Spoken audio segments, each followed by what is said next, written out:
5% de los suicidios ocurren este día. Material importante e imperdible en esta noche del que no me pierda Cochabamba. Es un joven profesional economista a quien agradezco fraternamente su presencia el día de hoy, don Mauricio Ríos, para hablar de muchos temas que en materia económica entendemos que son primordiales. Feliz año, buenas noches y bienvenido. Igualmente, Mauricio, gracias por la invitación de nuevo y qué bueno que estamos volviendo al antiguo horario. Me alegra mucho tenerte además aquí con nosotros. Yo soy el encantado.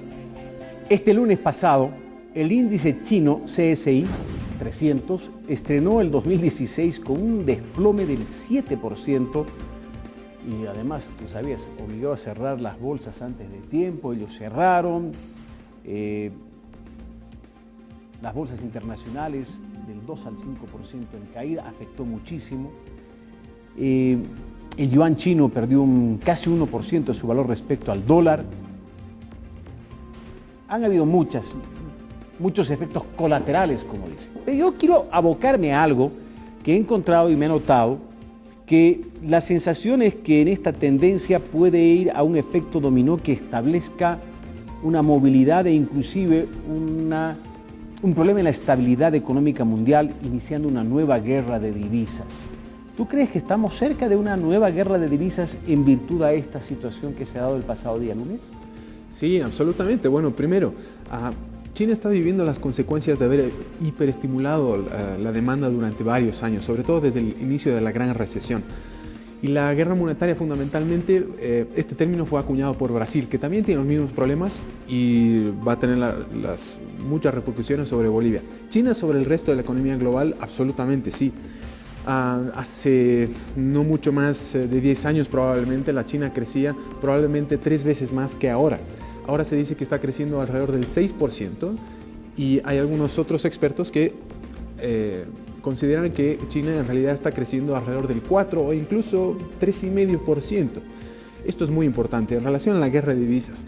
La guerra de divisas en realidad se está intensificando, nunca se detuvo. En realidad, de un tiempo a esta parte, e insisto en decir, desde el inicio de la gran recesión en 2007-2008, la Reserva Federal empezó a devaluar su moneda y todos los bancos centrales, los más poderosos del globo, empezaron a seguir a la Reserva Federal.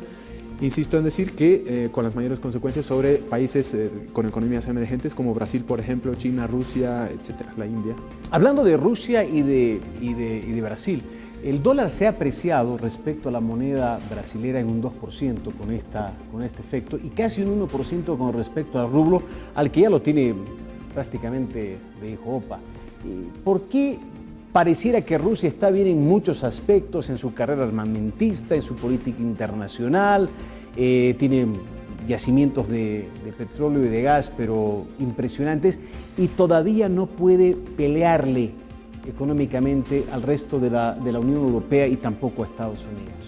En realidad son muy pocos los países que pueden decir que les está yendo muy bien en este contexto internacional. Justamente hoy, y no mucho tiempo antes de venir acá, revisando los datos, el Banco Mundial hoy mismo publicó sus perspectivas de crecimiento global para este y el próximo año. Y las perspectivas no son buenas. Si bien vamos a seguir creciendo, vamos a crecer más lentamente, fundamentalmente por la desaceleración de las economías emergentes, Rusia, China, India y el Brasil, fundamentalmente, de repente Corea del Sur también, y Sudáfrica en todo caso. ¿Qué es lo que está sucediendo? Todos los países, como mencionaba antes, los más poderosos alrededor del globo, han decidido postergar sus problemas a cambio de agravarlos. Han decidido simplemente evitar los problemas, evitar las correcciones que siempre tienen lógicamente consecuencias sobre el aspecto político. Una vez que terminan de postergar aquellos problemas, lógicamente las consecuencias tienen que llegar. Es como cosechar. Absolutamente. Y lo que está sucediendo ahora es que solamente han agravado la situación comparada con 2007 o 2008. Los mecanismos de defensa que tienen actualmente son mucho menores y por tanto son muy peligrosos.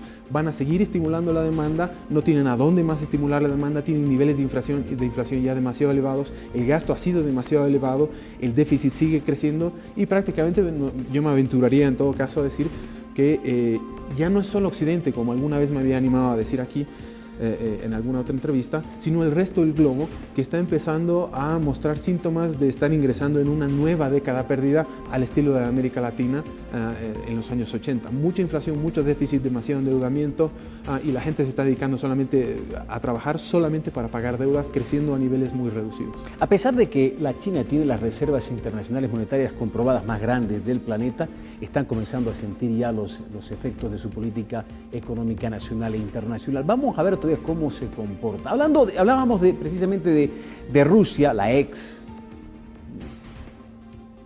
integrante de la Unión Soviética, que en su momento también tenía un poderío económico con serios problemas políticos. Rusia tiene reservas comprobadas de gas muy importantes y así como va a golpear a los países árabes, también Rusia se va a ver golpeada por la caída una vez más de los precios del petróleo. Voy en dos sentidos la pregunta. En primer lugar, el barril de petróleo Brent ha caído por debajo de los $35 y esto es por primera vez desde el 2004, es decir, hace 12 años que no teníamos una caída del precio del barril por debajo de los $12.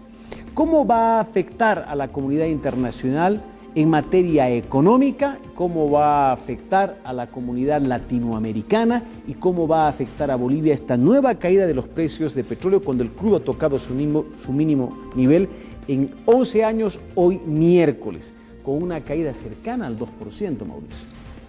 La pregunta es ambiciosa. ¿Qué es lo que está sucediendo? A ver, vamos por partes. Primero habría que empezar a hablar sobre cuál es la causa del incremento estratosférico de la cotización internacional de materias primas. ¿Qué es lo que ha venido sucediendo? La Reserva Federal, a partir del ataque a las Torres Gemelas, empezó a estimular la demanda también y devaluó el dólar. El dólar, siendo moneda internacional de reserva, la moneda internacional de reserva, sí, fue filtrando el efecto de la devaluación del dólar hacia el resto de economías del planeta, incrementando el precio de materias primas. ¿Cómo? Al reducir las tasas de interés, le ha dicho al mundo que la economía global consta de una cantidad de ahorro disponible bastante mayor a la que realmente existía. Por tanto, las economías globales, incluyendo Rusia, se aventuraron en realizar toda una serie de gastos e inversiones públicas muy ambiciosas durante al menos 8-10 años, que es lo que ha venido sucediendo.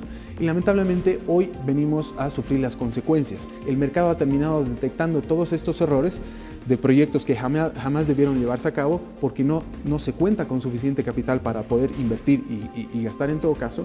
Y los gobiernos al mismo tiempo, a través de este gasto, han hipertrofiado todo el aparato público, dejando a un lado la posibilidad del sector privado de generar valor en la economía. Eso es lo que ha sucedido. A medida que iba creciendo el Estado en este tipo de economías, que dependen fundamentalmente de materias primas como Rusia, dejaron de generar valor.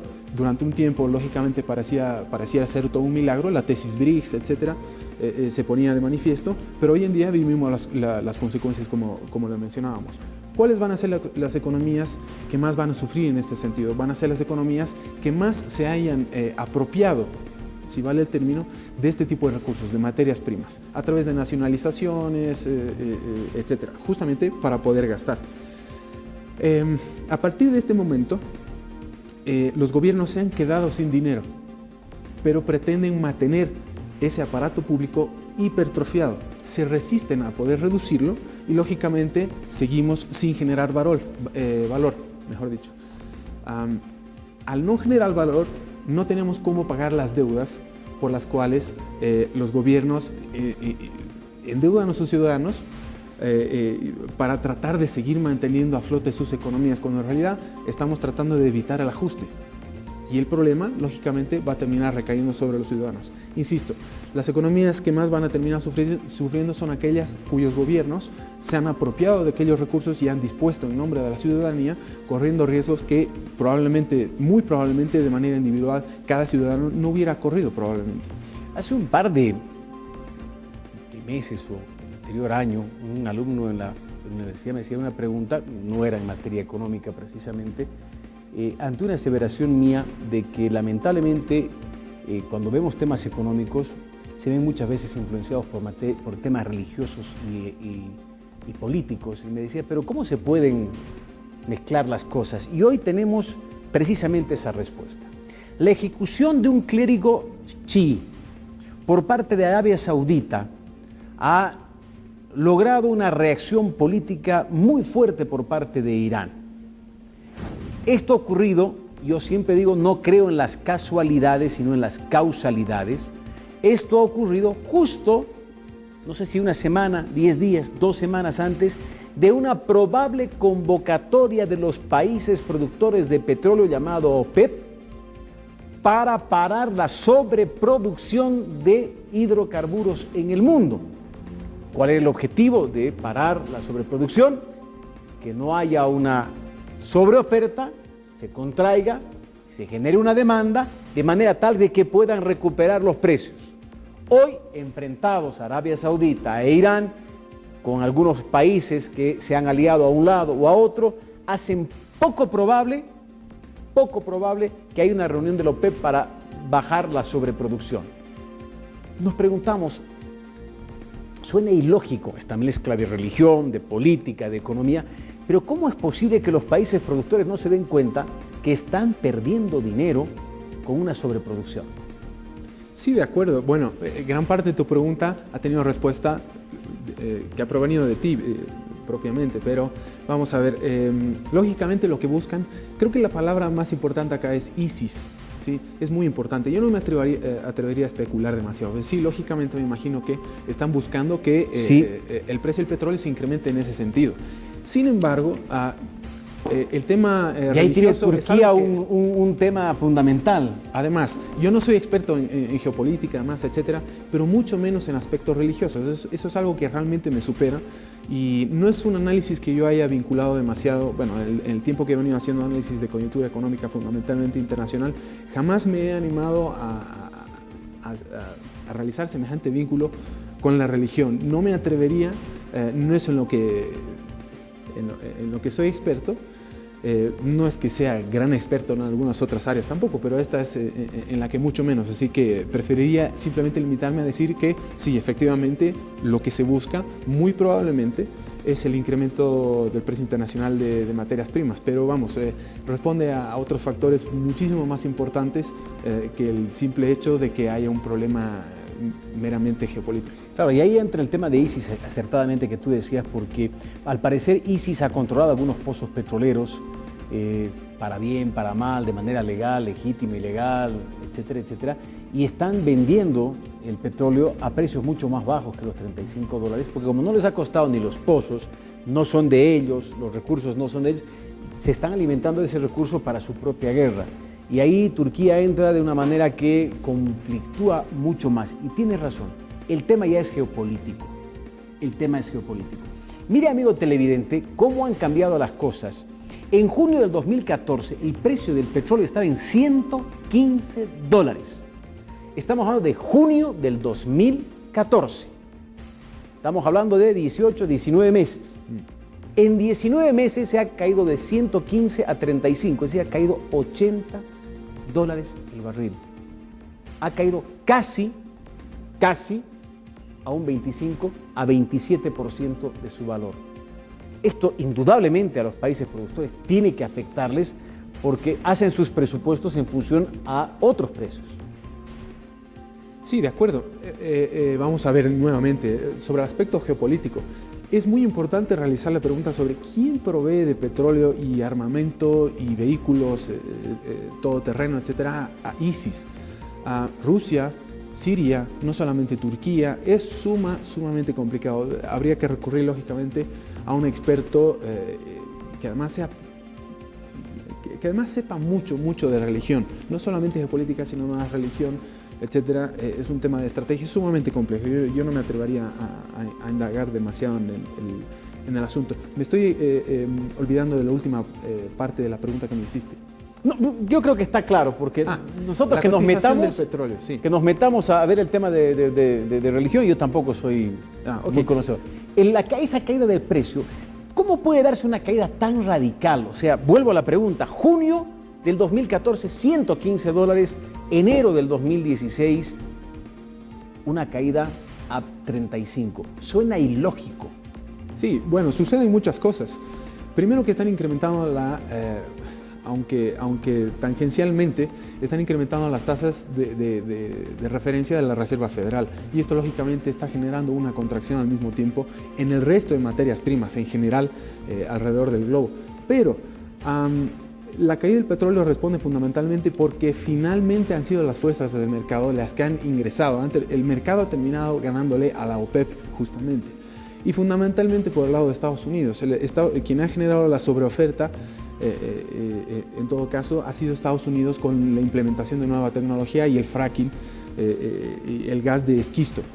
Pero al mismo tiempo quisiera aprovechar para decir algo muy importante. ¿Qué es lo que significan bajos precios? Bajos precios del petróleo fundamentalmente significan malas noticias para los gobiernos de los países exportadores de petróleo, no necesariamente para los países en general, ni las naciones, ni mucho menos sus ciudadanos en particular. Las malas noticias son para los gobiernos y en todo caso bajos precios del petróleo son buenos para aquellos países en los que el Estado intervenga cada vez menos en la economía. Bajos precios del petróleo significa buenas noticias para la libertad económica, para el empresario privado, que identifica oportunidades de negocio para generar valor. Generando valor, identificando las oportunidades de negocio que tiene al solucionar los problemas de gente que ni siquiera conoce. Para sostener una campaña sobre la política macroeconómica del gobierno, siempre han valorado y han emitido opinión los expertos respecto a las reservas internacionales de nuestro país. Al 2014 se cerró con una cifra histórica, la tengo por aquí, era como 15.000 millones de dólares, 15.122 millones de dólares. Cifra histórica, récord, nunca antes alcanzada el 2014.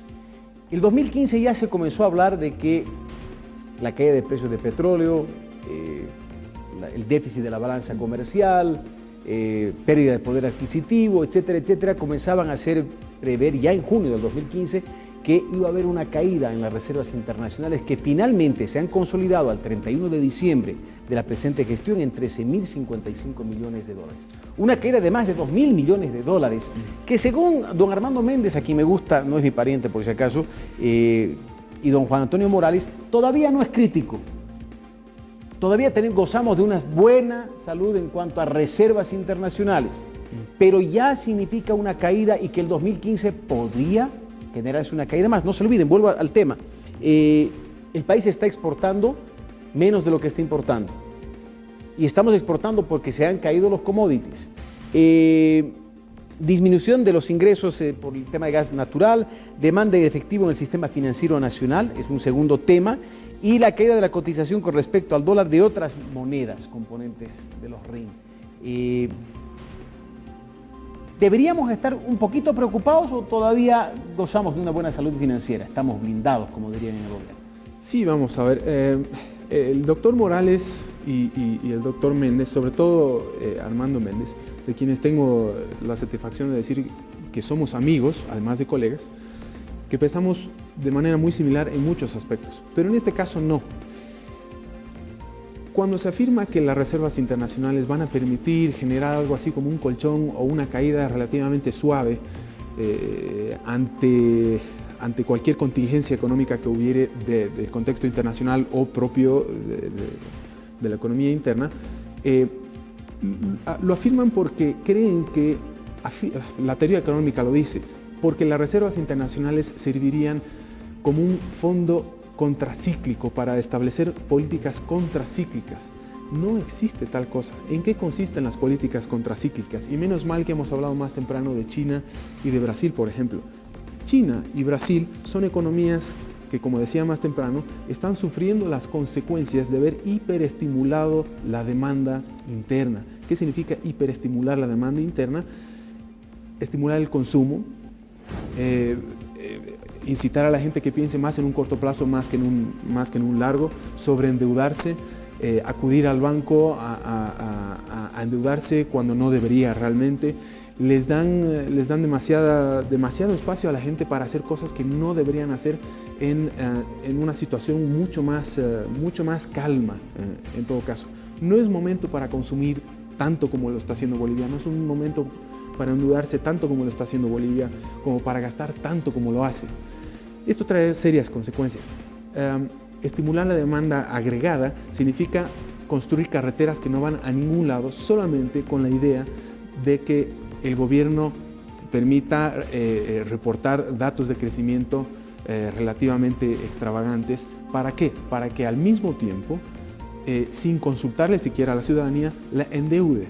Eventualmente, como decía más temprano también insisto sobre la China o la India, por ejemplo, sobre China o Brasil, es que eventualmente vamos a tener que pagar las deudas. Y en la medida que crezca el Estado y las atribuciones y sus competencias sobre la economía, menos valor va a generar el sector privado. Y en la medida que menos valor genere el sector privado, menos posibilidad va a haber de pagar la deuda. Por tanto, creceríamos en todo caso durante mucho tiempo a tasas de crecimiento muy reducidas o incluso caeríamos en la estanflación. Tanto gasto también genera demasiada inflación. Tanto gasto impide a los empresarios identificar oportunidades de negocio, descoordina todo el aparato productivo, les envía señales equivocadas a los empresarios respecto de lo que realmente deberían estar haciendo con su dinero o con su capital. Últimas preguntas y respuestas cortas si es posible, aunque los temas podrían dar para muchísimo, para muchísimo. Las reservas internacionales de nuestro país están compuestas por las reservas monetarias y por las reservas en oro.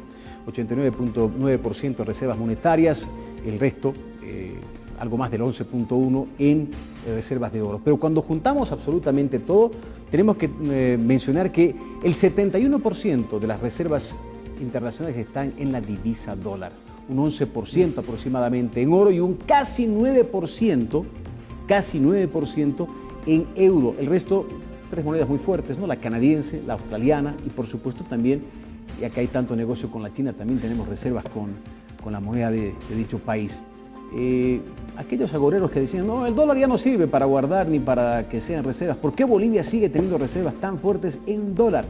Si en algún momento se dijo que ya el dólar no funcionaba. Porque Bolivia, para importar todo lo que importa, para al mismo tiempo reemplazar todo lo que no produce, necesita pagar en el exterior en dólares. Nadie en el exterior está dispuesto a recibir bolivianos en vez de dólares. El boliviano no es recibido y no es ni por casualidad moneda internacional de reserva en ningún lado del mundo. Es por eso que es importante mantener dólares, a pesar de que sí, efectivamente ha caído. El dólar es es un problema muy grande el que tiene el dólar. La base monetaria de los Estados Unidos en los últimos 8 años ha sido más que triplicada. La base monetaria total desde el nacimiento de la Reserva Federal en 1903 ha sido triplicada. Es decir, alguna vez me animé a decir acá también que lo que está haciendo la Reserva Federal desde 2007-2008 es lo que hacía el propio Banco Central de Bolivia hasta 1985, que es monetizar deuda. Ya podríamos discutir en otra oportunidad el motivo por el cual no se ha producido el mismo efecto en Estados Unidos que en Bolivia. Por ejemplo, estamos hablando de la hiperinflación. ¿Por qué es importante sostener una variedad de monedas dentro de esta canasta que se le podría decir a las reservas internacionales? Es demasiada la incertidumbre internacional que existe actualmente. Existe tanta incertidumbre al mismo tiempo sobre el crecimiento de la economía global, incluso Estados Unidos podría volver a entrar en recesión nuevamente, que incluso a países como Bolivia les permiten comparar su crecimiento, la calidad de su crecimiento, el alcance y la sostenibilidad y solidez de su economía con economías como las de Alemania. Lo que estamos viviendo es realmente una fábula y me preocupa mucho. A la pregunta, pero la respuesta. Me pediste respuestas cortas, pero son varias preguntas las que haces al mismo tiempo. Me preocupa lo que vaya a hacer bastante el gobierno y en particular el Banco Central con las reservas internacionales respecto de la bolivianización. ¿Qué va a suceder con el tipo de cambio exactamente un poco más adelante? Hace no mucho tiempo, lógicamente no puedo mencionar su nombre, conversaba con un funcionario del Banco Central que estaba relacionado a la administración de las reservas internacionales y le preguntaba, ¿cuánto son realmente las reservas internacionales? ¿De qué están compuestas? ¿Cuándo pretenden devaluar? No pude obtener una respuesta, pero en su actitud pude notar que no había nada de optimismo en absoluto. Mientras más posibilidades tenga de hacer política monetaria y política cambiaria fundamentalmente el Banco Central, mayores problemas podríamos tener hacia adelante. Casi las 23 horas en punto, 22:59. El 2005, que fue el advenimiento del movimiento del socialismo al gobierno, las importaciones de vehículos nuevos estaban por los 1.300 millones de dólares. Hoy las importaciones de vehículos nuevos están en el orden de 6.245 millones de dólares. casi se ha cuadriplicado. Y esto en virtud de que cada vez se ha ido cerrando la brecha de los vehículos usados. Y hoy por hoy podríamos importar vehículos usados del 2015, pero ya no del 2014. ¿Cuál es la razón fundamental para que el gobierno haya tomado esa decisión?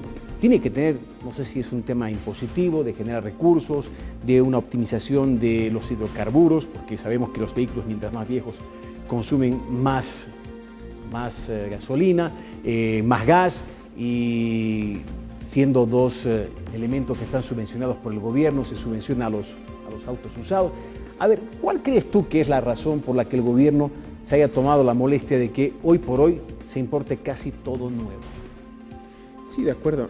Vamos a ver, yo no tendría ningún problema en decir libre importación y libre exportación, es decir, libre intercambio. Yo no tendría ningún problema en que se levanten de inmediato los controles de capitales que actualmente existen, incluyendo por el lado del dólar a través del tipo de cambio.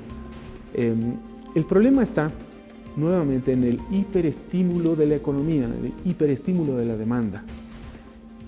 El hecho de que el gobierno, no me animaría a decir, no me animaría a responder por qué exactamente el gobierno hace lo que hace.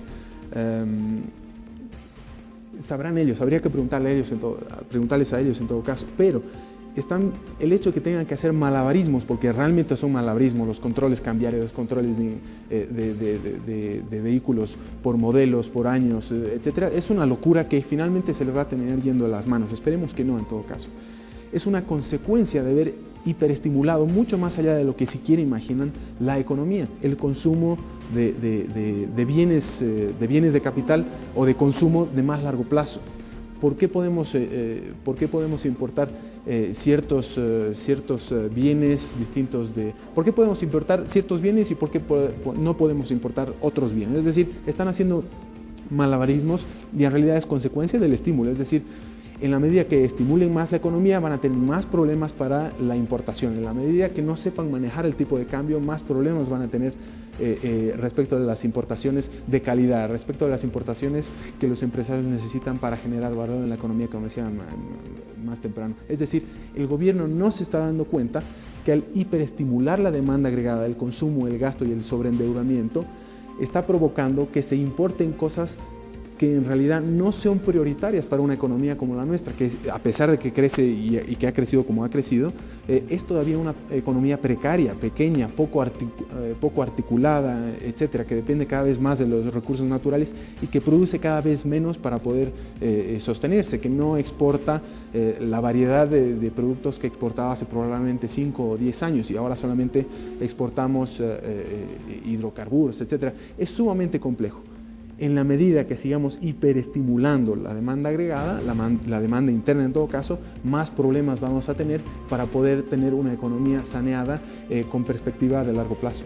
6.245 millones de dólares en autos nuevos, a un promedio de $20.000 el auto nuevo, porque hay autos de 30, de 40, y hay unos cuantos que son un poco más caros, pero también hay los de 10.000, los de 12.000, 12.000, digamos $20.000, 310.000 autos nuevos al año sería. A grosso modo, no puedo asegurarlo, es un cálculo simplemente hecho al azar. Me parecen muchos autos nuevos para este país, muchos autos. Pero es que mira por dónde empieza. Empieza por la manipulación arbitraria, lógicamente, a la baja de las tasas de interés para que la gente se endeude. ¿Cuándo en este país se ha visto ferias del crédito? Esperemos que no vuelvan las épocas de los créditos vinculados. Vamos a ver, si tratamos de establecer un parangón con todo lo que hemos venido hablando en materia de economía internacional, por ejemplo, el crédito en Bolivia crece por encima del 25%. Economías como la brasilera el crédito, la cartera del crédito de economías como el Brasil también crecía alrededor del 25% e insisto, hoy están viviendo las consecuencias de ese hiperestímulo, están sobreendeudando muy por encima de las posibilidades que realmente tiene de repago esta economía. Es un problema muy grande. Y si me permites y continuar con la respuesta para que se haga larga, el Brasil, por ejemplo, está viviendo las consecuencias de haberle permitido a los bancos fundamentalmente estatales ampliar su cartera, pero a lo loco. Entregaban crédito como locos. Por ejemplo, Bandes, esto es un dato muy interesante. A partir del 2008 es que la economía brasileña empieza a ser hiperestimulada, pero a lo loco, y a empezar a controlar fronteras, controlar capitales, etc. En 2009, Bandes, que es el Banco Nacional de Economía y Económico y Social, hizo crecer su cartera crediticia en el 52%, solamente en el 2009, 52%. Esto es una locura. Dentro de este crecimiento de la cartera, alrededor de 4.500 millones de dólares fueron destinados a créditos vinculados. ¿A quién exactamente? A las empresas de Eike Batista. Eike Batista era un gran empresario vinculado al sector de hidrocarburos que hace un par de años, no mucho más, quebró toda una serie de empresas y que finalmente terminó siendo rescatado. Hoy el Brasil no crece absolutamente nada, está sobreendeudado, tiene una inflación de más del 10%, el nivel de aceptación, la popularidad de Dilma Rousseff es de menos del 10%, ya han cambiado al ministro de Hacienda, que era el ministro de Hacienda estrella desde la era de Lula da Silva. Joaquim Levy, que lo había reemplazado, ha terminado renunciando en diciembre. Muy probablemente empecemos a vivir lo que está sucediendo en Brasil. Muchísimas gracias al economista Mauricio Ríos por haber compartido con nosotros la apertura del programa a las 23 horas con 8 minutos, creo, ¿sí? Me encanta este momento del día porque